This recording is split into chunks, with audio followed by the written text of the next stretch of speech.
Have you ever considered what it takes to build a life of true integrity? Imagine for a moment the year 1010 BCE, ancient Jerusalem. A newly crowned king sits alone in his chamber, quill in hand, carefully composing a personal manifesto, a blueprint for righteous leadership that would echo through millennia. This wasn't just any king, but David, the shepherd who became Israel's most celebrated monarch. What you're about to hear is his solemn vow, his commitment to rule with justice and mercy. This is Psalm 101, often called the Ruler's Psalm, a striking declaration of ethical governance that remains as relevant today as it was 3,000 years ago. What if I told you that the principles in this ancient text could transform not just leadership, but your everyday decisions? The answer lies in understanding what David recognized so long ago, that integrity isn't just about grand public gestures, but about the countless small choices we make when no one is watching. The ancient city of Jerusalem under David's rule was a place of profound transformation. After years of political instability and moral compromise under King Saul, David inherited a kingdom in need of ethical renewal. Historical records suggest that around 1010 BCE, shortly after establishing Jerusalem as his capital, David composed this psalm as both a personal covenant and a public declaration of his governing principles. Archaeologists have uncovered administrative seals from this period bearing inscriptions that emphasize justice and righteousness, physical evidence of how these values were institutionalized in ancient Israel's governance. Psalm 101 stands apart from many other psalms. While scholars like Walter Brueggemann and John Goldingay have noted that most psalms are petitions or praises directed to God, this particular composition functions more as a royal proclamation, a covenant of conduct. The Hebrew text uses what linguists call commitment formulas throughout: I will not, I shall, language that binds the speaker to specific actions. Now, let's immerse ourselves in this powerful ancient text. I will sing of your love and justice, to you, Lord, I will sing praise. I will be careful to lead a blameless life, when will you come to me? I will conduct the affairs of my house with a blameless heart. I will not look with approval on anything that is vile. I hate what faithless people do, I will have no part in it. The perverse of heart shall be far from me, I will have nothing to do with what is evil. Whoever slanders their neighbor in secret, I will put to silence. Whoever has haughty eyes and a proud heart, I will not tolerate. My eyes will be on the faithful in the land, that they may dwell with me. The one whose walk is blameless will minister to me. No one who practices deceit will dwell in my house, no one who speaks falsely will stand in my presence. Every morning I will put to silence all the wicked in the land, I will cut off every evildoer from the city of the Lord. This psalm begins with a beautiful duality, a commitment to love and justice. These aren't contradictory values but complementary ones. In Hebrew thought, hesed, steadfast love, and mishpat, justice, were twin pillars of God's character. By opening with this paired commitment, David acknowledges that true leadership must balance compassion with accountability. The historical context matters deeply here. David was writing in a period when ancient Near Eastern kings typically presented themselves as absolute authorities, answerable to no one. Yet here, David immediately acknowledges his accountability to a higher power. This revolutionary concept of divine accountability transformed ancient political theory. Archaeological findings from neighboring kingdoms like Assyria and Egypt reveal royal inscriptions boasting of unlimited power and authority. In striking contrast, Israelite kingship was constitutionally limited, with the monarch explicitly subject to divine law. Consider the cultural implications of David's commitment to lead a blameless life and conduct his household affairs with a blameless heart. In ancient societies, the dividing line between public and private morality simply didn't exist as we understand it today. A leader's personal conduct was inseparable from their public governance. David's pledge recognizes that integrity must permeate every aspect of life. The Hebrew word tam, blameless, doesn't imply sinless perfection but rather wholeness, integrity, and undivided loyalty. But what does it mean to not look with approval on anything that is vile? The original Hebrew phrase devar belial refers to worthless or destructive matters. This wasn't merely about personal disgust but about refusing to normalize harmful behaviors. David was establishing a zero-tolerance policy toward corruption in his administration. Historical records from this period suggest that previous leadership under Saul had been marked by favoritism and ethical compromise. David's declaration marks a clean break with that legacy. The psychology behind David's approach is fascinating. By articulating these standards publicly, he's employing what modern behavioral scientists call pre-commitment, a strategy where you bind your future self to actions that align with your values.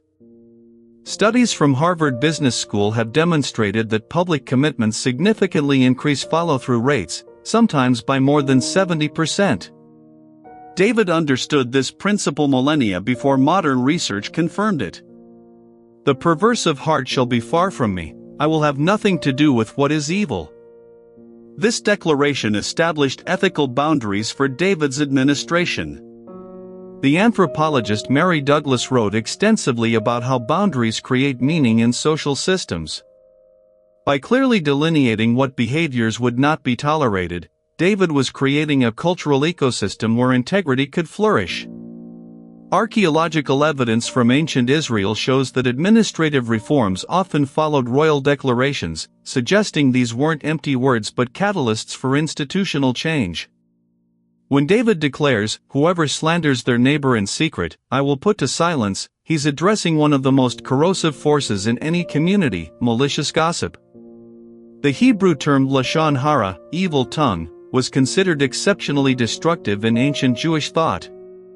The Talmud later likened it to murder, as it kills three people: the speaker, the listener, and the one spoken about. By refusing to tolerate slander, David was protecting the social fabric of his kingdom.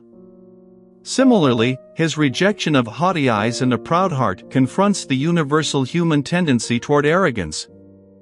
Throughout ancient literature, from Egyptian wisdom texts to Greek philosophy, pride was consistently identified as the foundational human flaw. The Dead Sea Scrolls, though written centuries after David, reveal how deeply this caution against pride was embedded in Jewish consciousness. One fragment reads, "From a proud heart comes blindness of vision." David's commitment recognized that humility is prerequisite for wise leadership. "My eyes will be on the faithful in the land, that they may dwell with me. The one whose walk is blameless will minister to me." This verse reveals David's personnel strategy. Rather than surrounding himself with yes-men or the politically connected, he commits to elevating people of character. Historical records from David's administration suggest he implemented this principle by appointing officials from diverse backgrounds based on merit rather than tribal affiliation, a revolutionary approach in the ancient world where nepotism was standard practice. The phrase "will minister to me" carries significant weight. The Hebrew shareth implies not just service but trusted counsel. David was creating what organizational psychologists today call psychological safety, an environment where truth-telling is rewarded rather than punished. Research from Google's Project Aristotle found that psychological safety is the single most important factor in effective teams. David intuited this 3 millennia ago. "No one who practices deceit will dwell in my house, no one who speaks falsely will stand in my presence." The Hebrew word for deceit, remia, carries connotations of laziness and negligence as well as deliberate fraud. David was establishing a comprehensive standard of integrity that addressed both intentional corruption and careless dishonesty. Archaeological evidence from administrative centers in ancient Israel reveals sophisticated systems of weights and measures, suggesting institutional safeguards against fraud were being implemented alongside these ethical declarations. The final verse takes a dramatic turn. "Every morning I will put to silence all the wicked in the land. I will cut off every evildoer from the city of the Lord." This language sounds harsh to modern ears, but in its historical context, it represented a commitment to daily, consistent justice. The emphasis on mourning reflects the ancient Near Eastern practice of kings holding court at daybreak to hear cases. David's pledge was to start each day by addressing injustice promptly rather than allowing it to fester. The metaphorical language of cutting off refers primarily to removing people from positions of influence rather than physical violence. Historical records show that David's actual governance generally aligned with this interpretation, with exile or removal from office being more common than execution for most offenses. The phrase "City of the Lord" reminds us that David viewed Jerusalem not just as his capital but as a sacred trust. His administration of justice wasn't merely pragmatic governance but spiritual stewardship. What makes this psalm so remarkable is its integrated vision of personal and public integrity. David doesn't compartmentalize his ethics, he doesn't claim one standard for his private life and another for his public role. This wholeness of character is what the Hebrew worldview considered true wisdom. The renowned biblical scholar N.T. Wright observes that in ancient Jewish thought, wisdom wasn't abstract knowledge but practical living in alignment with reality's deepest patterns. The implications of Psalm 101 extend far beyond ancient kingship. Consider how these principles might transform modern leadership. Research from the Harvard Business Review has consistently shown that ethical leadership directly impacts organizational outcomes. A 2018 study found that companies with high ethical standards outperformed their peers by nearly 40% over a 10-year period. What David intuited through divine wisdom, modern data has confirmed. But this isn't just about formal leadership roles. Each of us governs our own kingdom, our sphere of influence, however large or small. We all make daily choices about what we will tolerate, who we'll associate with, and what standards we'll uphold. According to psychologist Angela Duckworth's research on grit, people who establish clear ethical boundaries demonstrate greater resilience in pursuing long-term goals. David's psalm offers a framework for this kind of intentional living. The neuroscience behind integrity is fascinating. Studies using functional MRI have shown that ethical decision-making activates regions associated with self-awareness and empathy. When we commit to principles like those in Psalm 101, we're literally reshaping our neural pathways. With each choice aligned with our values, these pathways strengthen, making integrity less effortful and more automatic over time. This explains why David emphasizes daily practice every morning, recognizing that character forms through consistent choices. If we examine Psalm 101 through the lens of positive psychology, we see that David understood what Martin Seligman would later call the meaningful life, one aligned with values larger than immediate self-interest. By committing himself to justice and integrity, David wasn't just being dutiful, he was pursuing genuine flourishing. Modern research confirms that purpose-driven living correlates strongly with psychological well-being and life satisfaction. But let's be honest, living with this kind of integrity isn't easy. David himself would later fall short of these ideals in dramatic ways. His failures with Bathsheba and Uriah reveal the gap between aspiration and action that all humans experience. Yet there's profound hope in this psalm precisely because it was written by someone who would stumble. It reminds us that integrity isn't perfection but direction, a north star by which to navigate even after we've lost our way. Archaeological evidence suggests that copies of royal covenants like Psalm 101 were publicly displayed in ancient Israel. Fragments of monumental inscriptions found at administrative centers contain similar ethical declarations. This public accountability created what sociologists called normative pressure, community expectations that shaped behavior. By making his standards known, David was inviting his entire kingdom to hold him accountable. Consider the cultural contrast between David's approach and that of other ancient Near Eastern rulers. Mesopotamian and Egyptian royal inscriptions typically boasted of military conquests and building projects. David's focus on character and justice was revolutionary. The renowned archaeologist William Dever notes that this ethical emphasis in leadership was unprecedented in the ancient world and formed a distinctive characteristic of Israelite governance. The line, "I will sing of your love and justice," reminds us that integrity isn't merely about rigid rule following but about joyful alignment with deeper values.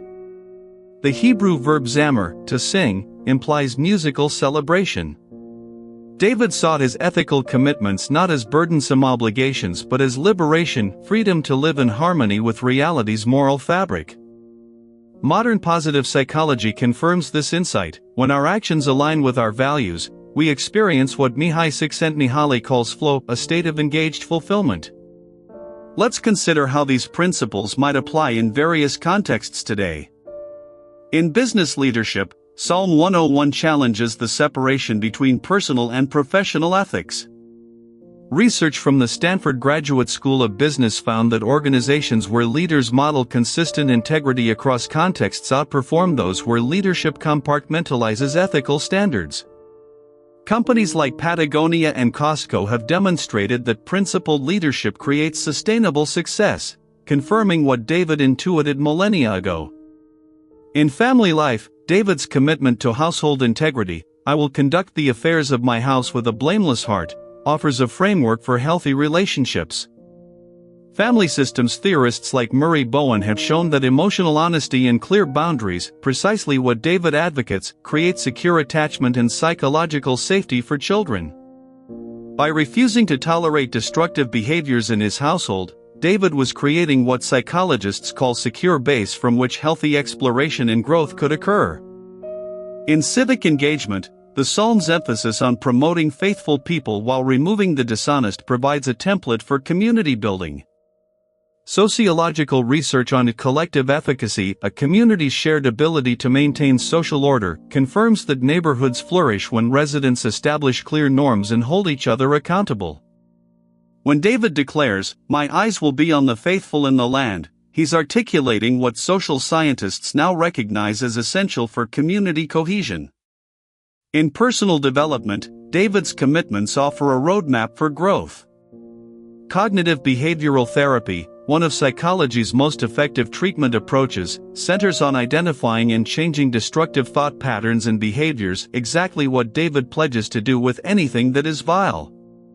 By establishing clear boundaries around what we will and won't tolerate in ourselves and others, we create conditions for psychological flourishing. The phrase, "I will be careful," in verse 2 reveals David's awareness that integrity requires intentionality. The Hebrew sakal implies thoughtful attention rather than casual commitment. Modern habit research confirms this wisdom. According to behavioral scientist B.J. Fogg, lasting change requires deliberate structure rather than mere willpower. By establishing specific guidelines for his behavior, David was creating what psychologists call implementation intentions, concrete if-then plans that support value-aligned living. What's particularly striking about this psalm is its balance between personal responsibility and community impact. David recognizes that his individual choices will shape collective culture. Modern systems thinking confirms this insight. According to organizational theorist Peter Senge, leadership actions create ripple effects throughout social systems. When David commits to silencing slander and rejecting arrogance, he's not just managing his personal behavior but cultivating a kingdom culture. Archaeological discoveries from ancient Israel reveal how these values became institutionalized. Stone weights marked with the word tzedek, righteousness, have been found at marketplace sites, suggesting that fair economic practices and application of the justice David celebrates were built into commercial systems. Similarly, administrative seals bearing inscriptions about truth and justice indicate that these weren't merely personal values but organizational principles. The final verse's reference to the city of the Lord places all these commitments in spiritual context. For David, ethical governance wasn't just pragmatic policy but sacred stewardship. This perspective transforms leadership from mere power exercise to vocational calling. Studies in contemporary leadership psychology show that leaders who view their role as stewardship rather than entitlement demonstrate greater ethical resilience when facing temptation or pressure. What might our communities look like if we embraced these principles today? Research from the field of positive organizational scholarship suggests that environments where integrity is celebrated create what Kim Cameron calls positive deviance, extraordinary results that exceed expected performance.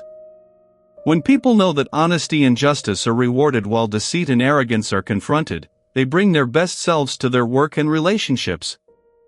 The neuroscience of trust provides fascinating insight here.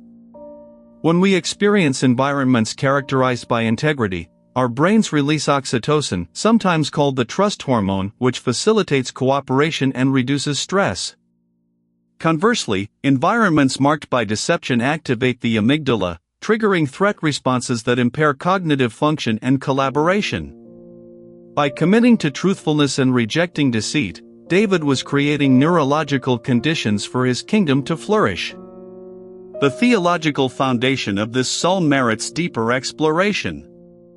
David's ethical commitments weren't arbitrary rules but responses to divine character. The opening reference to God's love and justice establishes that David's own governance would reflect these divine attributes. This pattern of reflection, humans imaging divine qualities, appears throughout ancient Near Eastern literature. However, while other cultures limited this reflection to kings alone, Israelite theology extended it to all humans, created in God's image. This democratization of ethical responsibility was revolutionary. Let's consider the developmental psychology embedded in Psalm 101. David's commitments follow what Lawrence Kohlberg would later identify as post-conventional morality, ethical reasoning based on universal principles rather than mere rule-following or social approval. By grounding his governance in deeper values of justice and love, David was modeling moral maturity. Research from positive developmental psychology confirms that this level of ethical reasoning correlates strongly with leadership effectiveness and organizational health. The systematic nature of David's approach is noteworthy. He addresses personal conduct: I will be careful to lead a blameless life; household management: I will conduct the affairs of my house; personnel decisions: my eyes will be on the faithful; and public justice: every morning I will put to silence all the wicked. This comprehensive framework recognizes what systems theorists call nested contexts, the interconnection between personal, familial, organizational, and societal ethics. Archaeological findings from David's Jerusalem reveal urban planning that embodied these values. The layout of administrative buildings facilitated public access to officials, suggesting transparency in governance. Water systems ensured equitable resource distribution, reflecting the justice David celebrated.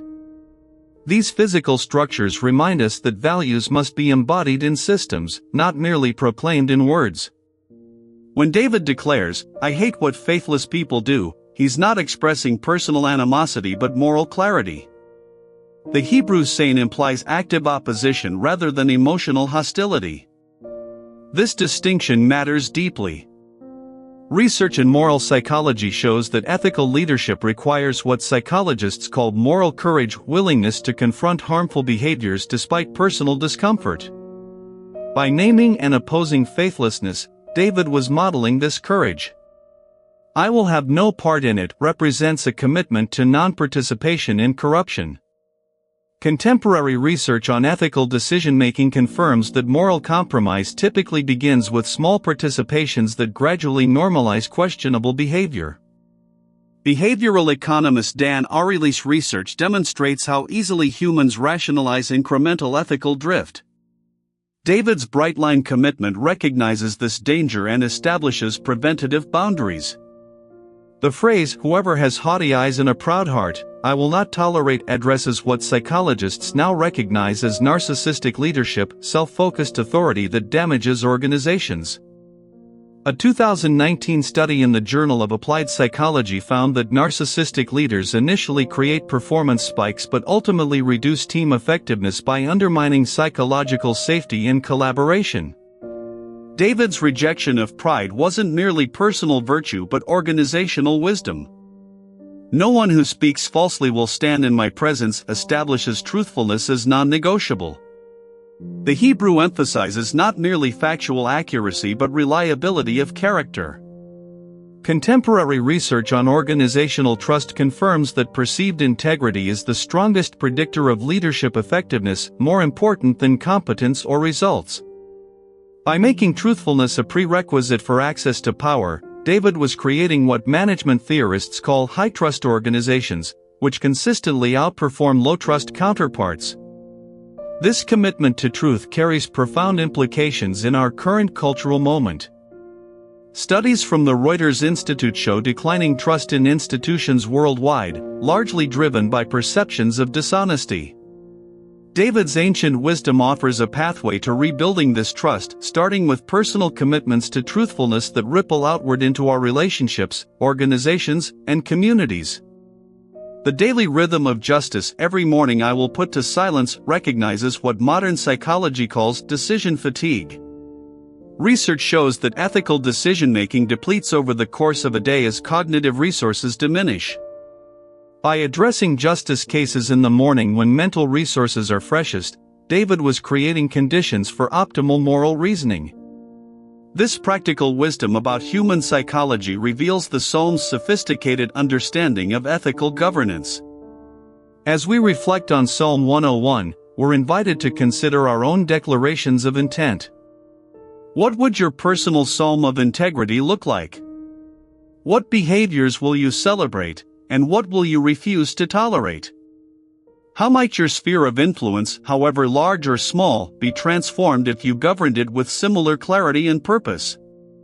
The enduring power of this ancient text lies in its recognition that integrity isn't merely about personal virtue but about creating conditions for communal flourishing.